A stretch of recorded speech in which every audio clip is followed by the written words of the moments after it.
Hola a todos.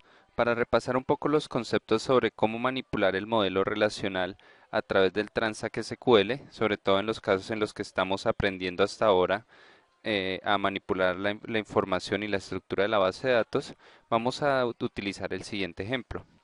Primero vamos a tener una entidad o tabla llamada cliente que está compuesta por un número de documento, el cual va a ser la llave primaria de la tabla, va a ser un número único, un tipo de identificación tiene una restricción o una llave foránea contra la tabla de tipos de identificaciones. Vamos a tener otros atributos en la tabla de cliente como el nombre, el apellido y la fecha de nacimiento. Entonces, partamos de la primera forma como empezamos normalmente a trabajar las tablas. Para esto creé una base de datos que se llama tester. Esta base de datos en este momento no tiene ningún objeto.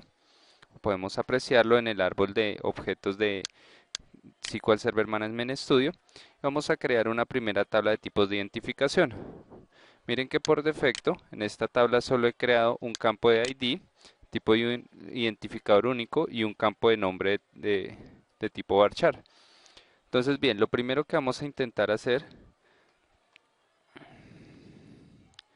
es cambiar esa tabla para agregarle una llave primaria en el lugar en que no lo hayamos hecho. Para esto utilizamos el comando alter table y agregamos una restricción de tipo primary key sobre el campo o los campos que hagan parte de esa llave primaria.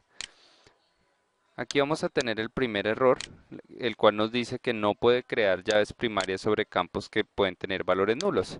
Entonces, para esto tenemos que modificar nuestra tabla y primero alterar la tabla la columna del ID para especificar que no permita datos nulos. Una vez creamos o modificamos la estructura de ese atributo, de esa columna, podemos intentar crear la llave primaria. Una vez hemos creado la llave primaria, vamos a agregar otra característica que tienen posibles las tablas, que es agregar valores por defecto a las columnas. Esto nos va a facilitar de alguna manera mejorar la calidad de los datos y adicionalmente hacer los desarrollos pues un poco más controlados. Entonces en este caso lo que vamos a hacer es modificar el campo de ID para que en caso de que no nos llegue un código del ID, él utilice la función newSequentialID y genere un código aleatorio y único para este campo. Bien, con este script ya lo hemos modificado y a continuación procedemos a hacer inserción de valores.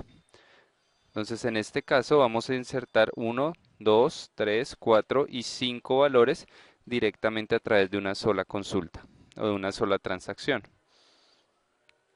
Aquí tenemos nuestro resultado y podemos consultar la tabla. Como pueden ver, estos códigos empiezan sobre un código aleatorio y van cambiando de una manera aleatoria, pero casi que podemos ver que es consecutiva. Va el de 7, de 8, de 9, de A, de B y como es hexadecimal irá hasta el de F.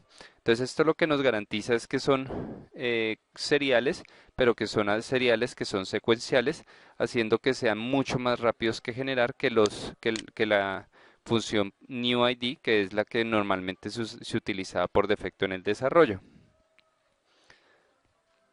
Una vez hemos creado los registros de la tabla de tipos de identificación, vamos a crear la tabla de clientes y en este caso, noten que de entrada le estoy definiendo que el campo de número de documento es la llave primaria de la tabla. Es otra forma de declarar una llave primaria en la creación de las tablas. Noten que el transact de la llave foránea es muy sencillo. Simplemente alteramos la tabla de clientes, agregamos una restricción, con lo cual colocamos el nombre de la restricción y especificamos sobre qué campo o campo se basará esa restricción. Adicionalmente, a través del comando references, agregamos la tabla que contiene la llave primaria a la que hace referencia esa restricción y el campo que coincide con ella. Ejecutamos y ya tenemos creada nuestra restricción. Para insertar registros en la tabla de datos clientes, vamos a hacer uso de una variable. En este caso estamos declarando la variable tipo de identificación y vamos a poblar esa variable con el primer resultado de ID que nos devuelva la tabla de tipos de identificación.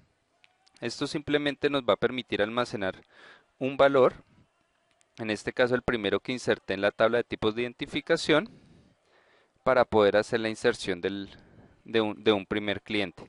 Noten que esta es otra forma de insertar registros y es utilizando una sentencia select que tenga el mismo número de columnas que tiene la tabla destino.